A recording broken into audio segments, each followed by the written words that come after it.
할렐루야. 예.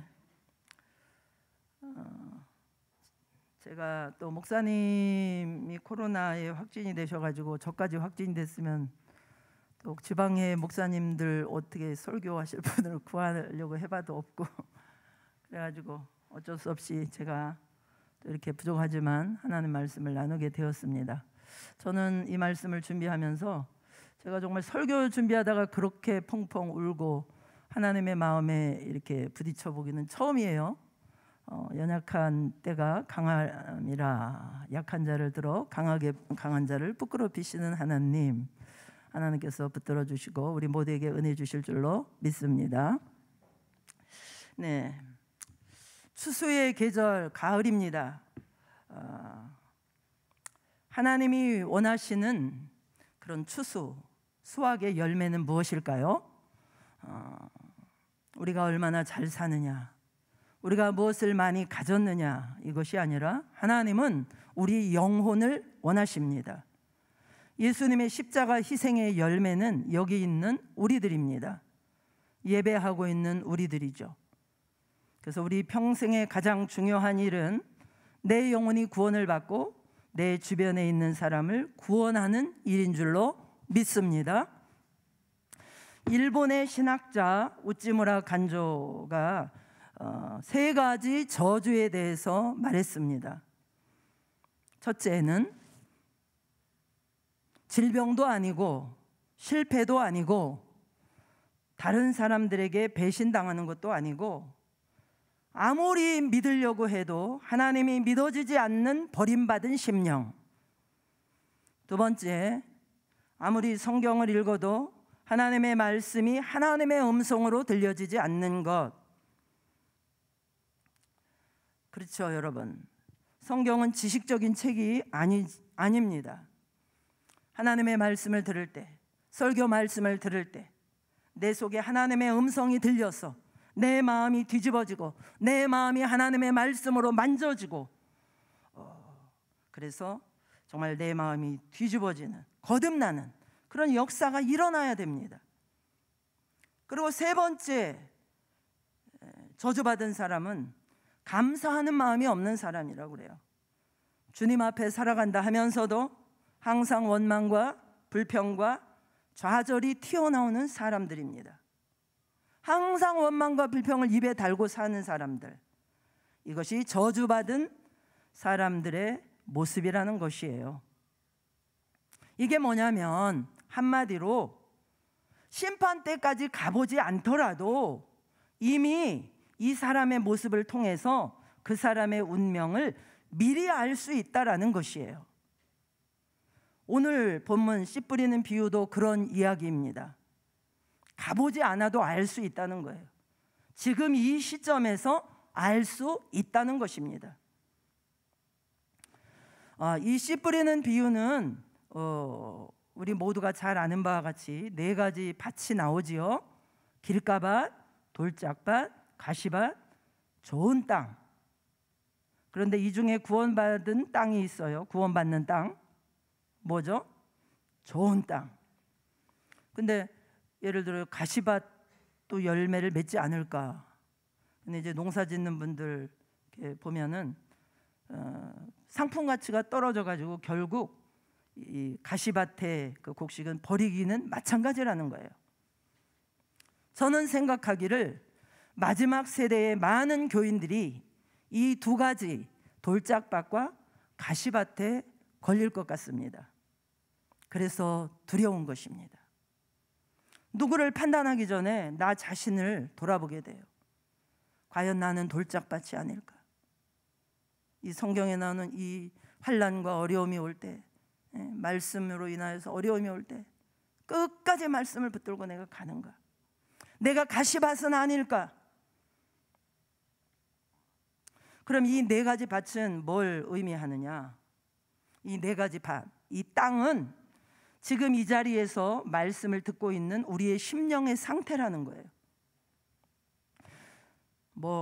이 사람이 나중에 변질되는 게 아니고 말씀을 듣고 있는 이 자리에서 우리의 심령이 어떤 마음 자세, 어떤 태도로 듣느냐에 따라서 여기에서 이미 우리의 운명이 갈라지게 된다는 뜻입니다. 그 뒷절에 18절을 읽어보시면 그러므로 너희가 어떻게 들을까? 스스로 삼가라. 스스로 삼가라. 너희가 말씀을 어떻게 들을까? 스스로 조심하라는 것이에요. 왜 그렇습니까? 이미 내가 어떻게 듣는지에 따라서 너희들이 어디에 속했는지, 천국에 속했는지 아니면 지옥에 속했는지 이미 지금 이 시점에서 판가름 나기 때문에 들을 때 어떻게 듣는지 조심해서 들어야 된다는 것입니다. 이 시간에 어떻게 말씀을 듣는가를 보면 그 사람의 마지막을 알 수가 있다는 것이에요. 그런데 예수님께서 이 한 가지만 지적하신 것이 아니라 또 지적하신 것이 있습니다. 8절에 주님께서 외치시는 장면이 나와요. 슬쩍 지나갈 수 있는 말인데 여러분 언제 외치게 되죠? 뭐 불이 났다든지 뭐 다급한 문제가 생기고 누가 쓰러졌다든지 뭐 그러면은 외치게 되어 있죠. 예수님이 외치시되 얼마나 다급하고 간절했으면 외치셨을까? 뭘 외치셨나 보니까 들을 귀 있는 자는 들을지어다. 들을 귀 있는 자는 들을지어다. 답답하신 거예요. 다들 들을 귀는 가지고 있다고 하는데 다 이 말씀을 깨달을 수 있는 것은 아니라는 것입니다. 그러니 안타까워서 제발 좀 들어라. 이 말씀을 깨달아야 돼. 그래야 살 수가 있어. 그런데 10절을 보니까 그렇게 안타까워 외치신 예수님이 너무나도 앞뒤가 안 맞는 말씀을 하는 것처럼 보입니다. 10절 다 같이 읽어볼까요? 다시 시작. 이르시되 하나님 나라의 비밀을 아는 것이 너희에게는 허락되었으니 다른 사람에게는 비유로 하나니 이는 그들로 보아도 보지 못하고 들어도 깨닫지 못하게 하려 함이라. 아니 그렇게 소리를 질러 외치시면서 그래서 깨닫고 돌이키기를 원하시면서 누구는 깨닫지만 누구는 깨닫지 못하게 하는 것이 마치 하나님께서 하시는 것처럼 하나님이 막아버리시는 것처럼 그렇게 얘기를 하시니까 앞뒷말이 안 맞아 보입니다. 이게 또 무슨 말씀일까? 그냥 이 말씀을 배우려고 하는 사람들은 모르겠지만 내 영혼의 구원을 놓고 갈망하는 사람에게는 이것만큼 무섭고 절망되는 말씀이 없을 것입니다. 정말 절망적인 생각이 들게 하죠. 나는 어떻게 해야 구원을 받을까? 그런데 예수님께서 이 말씀을 그냥 단독적으로 하신 것이 아니고 이사야서 6장의 말씀을 인용한 말씀이에요. 여호와께서 이르시되 가서 이 백성에게 이르기를 너희가 듣기는 들어도 깨닫지 못할 것이요 보기는 보아도 알지 못하리라 하여 이 백성의 마음을 둔하게 하며 그들의 귀가 막히고 그들의 눈이 감기게 하라. 염려하건대 그들이 눈으로 보고 귀로 듣고 마음으로 깨닫고 다시 돌아와 고침을 받을까 하노라 하시기로. 여러분 다 아시죠? 이 말씀. 이 말씀이 언제 나오냐면 하나님이 이사야를 거듭나게 만드셨어요. 입술의 부정함을 회개했을 때 이 이사야 선지자를 하나님께서 제단 숯불로 입을 지져버리십니다. 그러면서 하나님이 누가 나를 위하여 갈꼬? 그랬을 때 이사야가 나를 보내소서. 그러고 난 후에 이사야가 정말 뜨거운 마음을 가지고 백성을 건지러 가려고 하는데 하신 말씀이 바로 이 말씀이에요. 찬물을 쫙 끼얹으시면서 혹시 네가 가서 전할 때 혹시 깨닫고 돌아와서 고침을 받을까 염려된다 하시는 거예요. 아니 그러면 도대체 왜 보내시는 거야? 여러분 이해가 안 되지 않습니까? 아니 주님이 다 부어주시고 회개케 하시고 회개하게 하시고 능력 주시고 누가 나를 위해 갈고 하셔가지고 제가 가겠습니다 했더니 고침을 받을까 염려된다 이러시는 거예요. 예를 들어서 제가 너 오늘 설교할 때 성도들 다 졸게 만들어야 돼. 여러분 다 졸으십시오. 괜찮습니다. 다 졸게 만들어야 돼. 다 졸게 해야 돼. 그래서 성도들이 내 설교 듣고 정말 회개하고 구원받을까 봐 내가 두렵다 이러시는 거예요. 아니 주님이 이렇게 생각하시면 우리는 도대체 어떻게 해야 됩니까? 근데 문제는 여기서 끝나는 게 아닙니다. 10절에 또 하나 지적하신 것이 있어요. 10절 한번 같이 보겠습니다. 이르시되 하나님 나라의 비밀을 아는 것이 너희에게는 허락되었으나 다른 사람에게는 비유로 하나니 이는 그들로 보아도 보지 못하고 들어도 깨닫지 못하게 하려 함이라. 너희에게는 허락되었으나 다른 사람에게는 비유로 한다. 너희와 다른 사람을 구분하셨어요.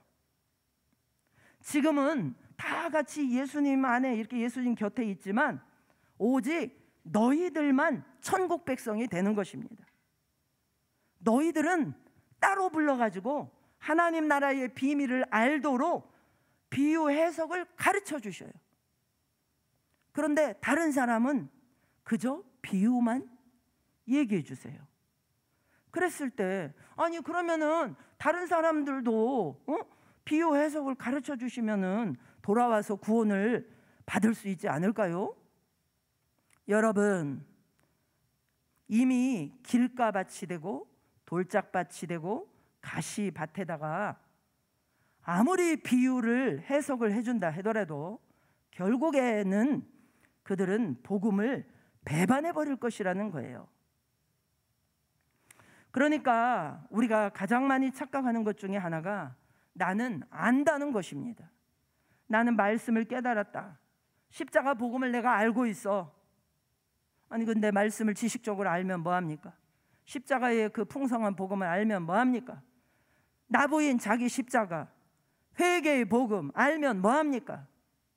내가 이것을 이해했기 때문에 나도 모르는 사이에 나는 구원받았어. 이런 착각을 가지고 있을 수 있다는 거예요. 오늘 본문에 이 세 가지 문제 제기를 제가 합니다. 첫째, 너희는 어떻게 듣는가 스스로 삼가라. 어떻게 듣는가 스스로 삼가라. 두 번째, 듣고 깨달아 돌아와서 고침받을까 내가 염려한다. 그들에게는 그저 비유로만 전한다. 이 세 가지를 들었을 때 여러분들은 어떤 마음이 드십니까? 예수님이 하신 말씀이에요. 어떤 마음이 드세요? 정말 구원받은 사람이 거의 없어 보입니다. 여기서 도대체 누가 구원을 받을 수가 있겠어? 겁을 주려는 게 아니라 현실이라는 것을 주님께서 말씀하시려는 거예요. 여러분, 구원은 정말 좁은 길입니다. 진짜 좁은 길입니다. 우리가 심판대 앞에 설 때에 흰 옷 입은 사람이 많지 않을 것입니다. 저는 상상을 합니다. 천국문 앞에 쫙 줄을 서서 주님이 그 심판대 앞에 설 때, 야, 나는 정말 상급이고 뭐고 다 필요 없어. 오직 천국만 들어갈 수 있으면 내가 얼마나 좋을까? 왜 내가 쓸데없는 것만 붙잡고 이렇게 인생을 살았을까? 후회하지 않겠습니까?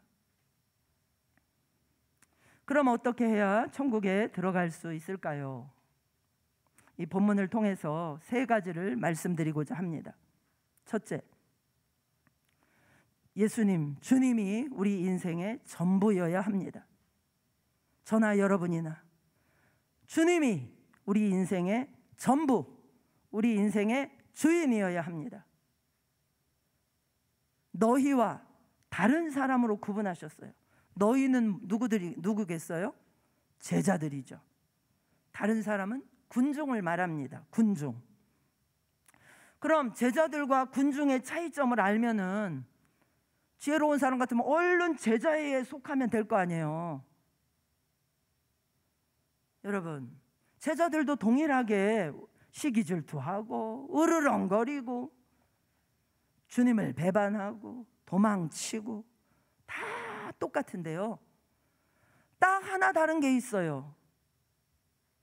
예수님을 믿을 때 주님께 내 인생을 던져버렸어요. 그래서 주님밖에 없는 사람이 되었습니다. 평상시는 모릅니다. 주님이 죽으신 다음에 모든 것이 판가름 났습니다. 군중들은요, 예수님이 십자가에 달리시고 주님이 안 계셔도요, 사는데 문제가 전혀 없었어요. 그런데 제자들은 달랐습니다. 어린아이처럼 갈 곳을 잃어버렸어요. 바로 그런 제자들에게만 부활하신 주님이 나타나셨어요. 여러분, 과연 내게는 주님밖에 없을까? 잘 나갈 때는 모르는 것입니다. 시련을 겪을 때 점검이 돼요. 평상시는 몰라요. 예수 믿는 믿음 때문에 불이익을 당하고 억울한 일을 당할 때, 또는 내 인생에 내가 벌벌 떨며 중요하게 생각했던 그 모든 것이 다 사라졌을 때, 갑자기 질병이 찾아왔을 때, 그래도 주님을 사랑하고 그래도 믿음을 지키시겠습니까, 여러분?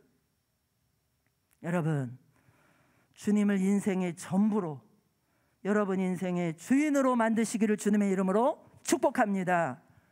축복합니다.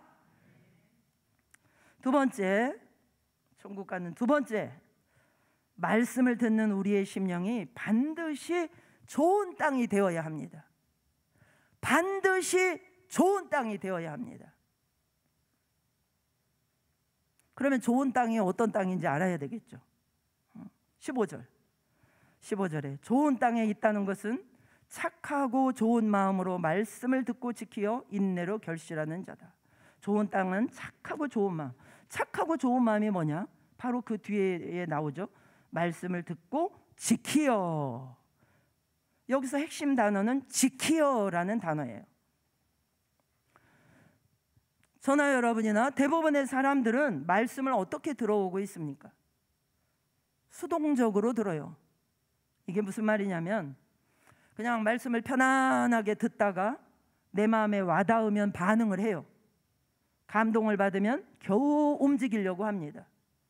그런데 좋은 땅이라는 것은 그런 게 아니에요. 그저 설교를 잘 듣는 정도가 아니고 말씀을 들을 때 지키려고 듣는 것입니다. 말씀을 들을 때 지키려고 듣는 것입니다. 주님, 말씀만 하여 주시옵소서. 반드시 지키겠습니다. 반드시 지키겠습니다. 어떤 말씀이든지 행하겠습니다. 부족하지만 하나님 힘 주셔서 행하게 해주세요. 행하게 해주세요. 깨뜨리라고요? 깨뜨리겠습니다. 고치라고요? 고치겠습니다. 용서하라고요? 용서하겠습니다. 정말 간절한 목마른 심령으로 듣는 것입니다. 그리고 그 말씀을 듣고 돌아갈 때 마치 보물상자를 열어보듯이, 돈이 가득한 통장을 열어보고 흐뭇해하듯이, 그 말씀이 좋아가지고 또 열어보고, 그 말씀이 좋아가지고 또 열어보고, 나도 모르게 그 말씀을 내 마음 가장 깊숙한 곳에 새겨놓는 거예요. 여러분, 은혜를 받으면 자동적으로 이런 역사가 있는 줄로 믿으시기 바랍니다. 이런 은혜 꼭 받으시기를 축복합니다. 나는 꼭 그렇게 살기를 원해요, 주님. 이 마음이 씨가 땅속 깊이 들어갈 수 있는 좋은 땅이라는 거예요. 그럴 때 그 씨가 내 심령 깊은 곳에 들어가서 뿌리를 내리고 자라나게 되고 열매를 맺는 것입니다. 시점이 어디라고요? 내가 어떻게 듣는가? 스스로 조심하여 듣고 말씀을 지키려고 듣고 그 말씀을 순종하는 것 역시도 똑같은 자세로 하는 것입니다. 아, 들었나 보다. 막상 순종해야 될 상황이 닥쳤을 때 대부분 사람들은 순종하기를 주저주저 하다가 그냥 놓쳐버립니다.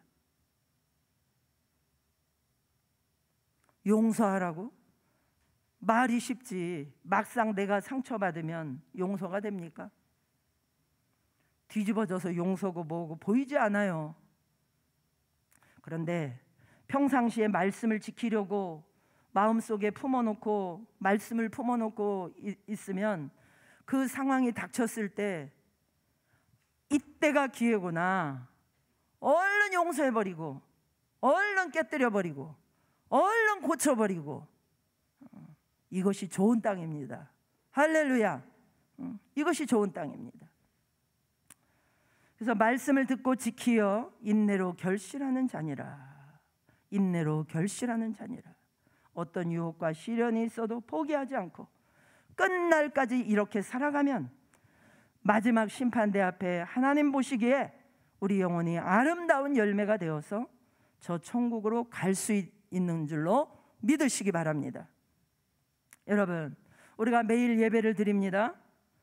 예배를 드릴 때마다 우리는 매일 내 심령을 찢는 마음으로 하나님의 말씀을 지키려고 들어야 돼요.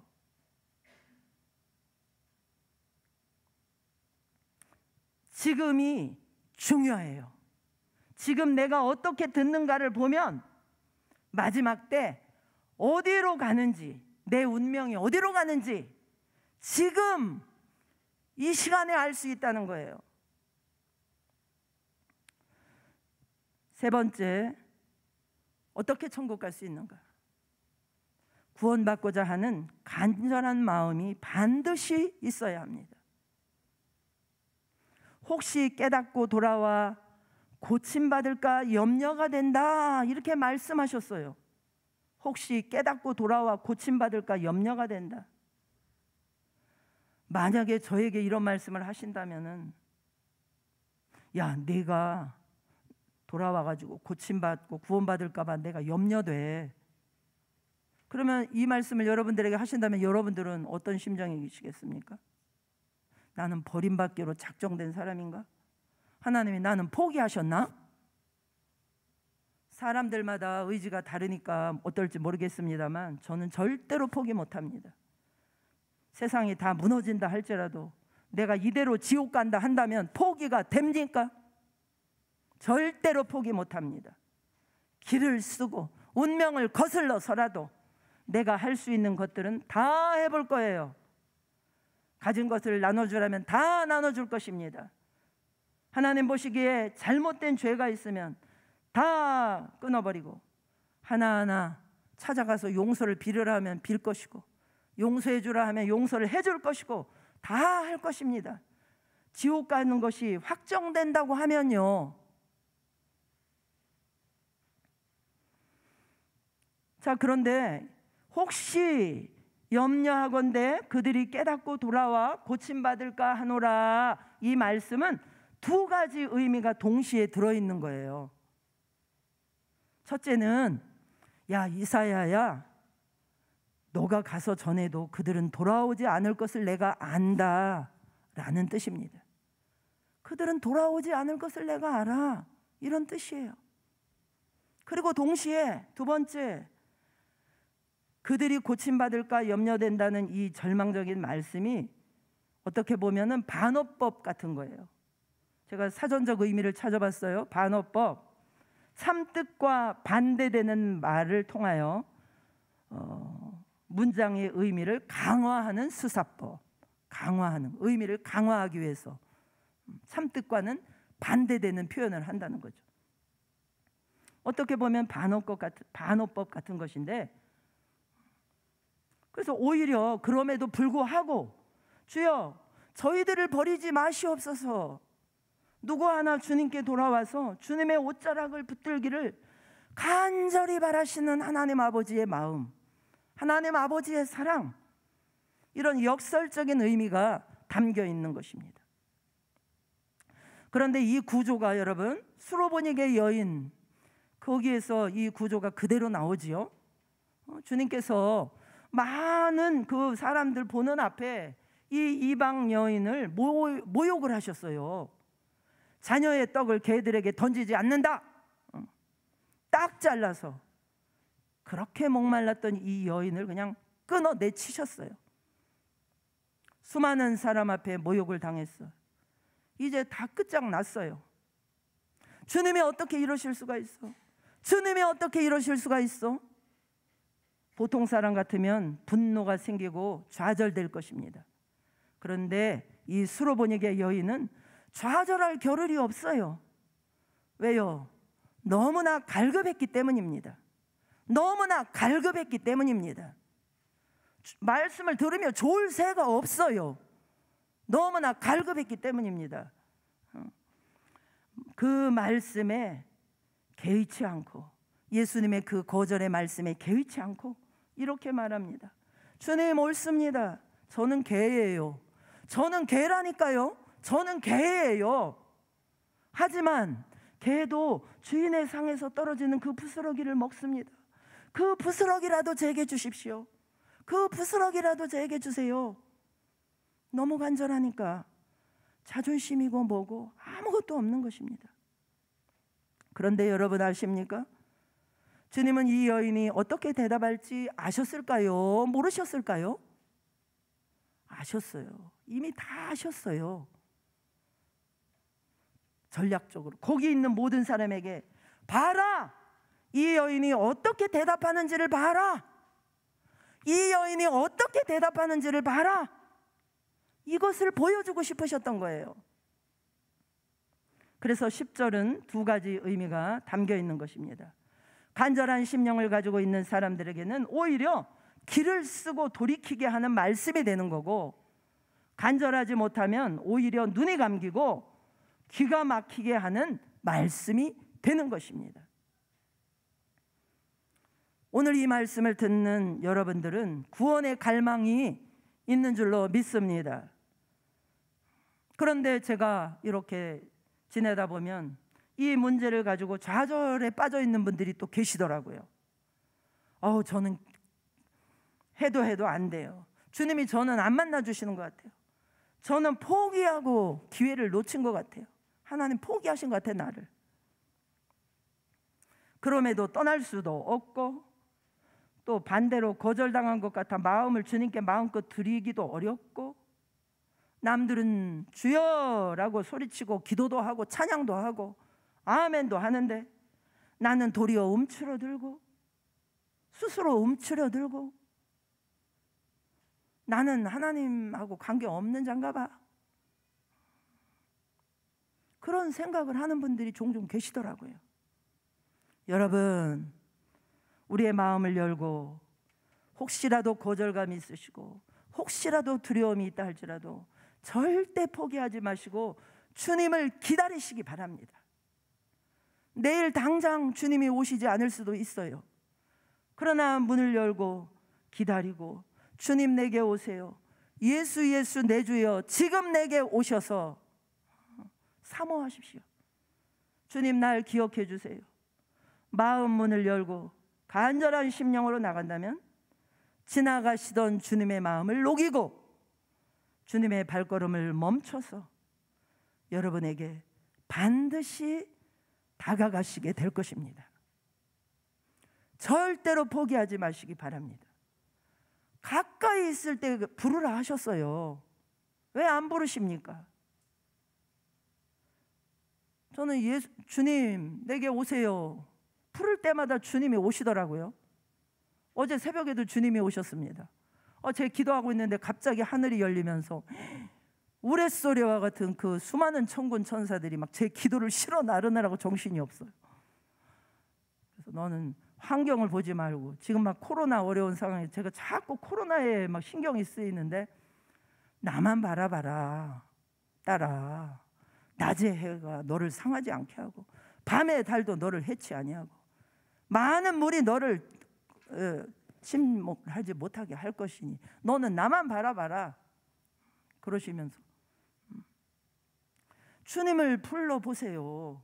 가까이 계실 때 부르세요. 목마른 심령으로 말씀의 귀를 기울이십시오. 끝까지 순종하며 사십시오. 아무리 거절된 것 같다 하더라도요. 여러분, 사실은 구원에 거절된 사람은 아무도 없습니다. 주님이 우리를 만나시기 위해서 이미 십자가에 달려 돌아가신 그 증거를 보이셨잖아요. 아무도 거절된 사람은 없습니다. 하나님이 세상을 이처럼 사랑하셨대잖아요. 우린 그 안에 있단 말입니다. 우리는 그 안에 포함되어 있단 말입니다. 저같이 고집스럽고 교만하고 완악하고 해도 안 될 것 같은, 다른 사람은 다 변해도 나는 안 변할 것 같은 그런 저도 주님을 부르니까 주님이 만나주셨어요.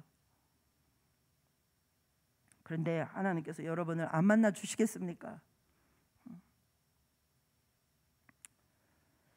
우리가 잠시 좌절했어도 끝까지 주님을 바라보시고 순종하시고 사모하시고 찾으실 때 주님께서 오늘 이 시간도 얼마든지 가던 길을 멈추시고 가던 길을 돌리시고 지나가다가 멈추시고 여러분에게 다가가실 줄로 믿습니다.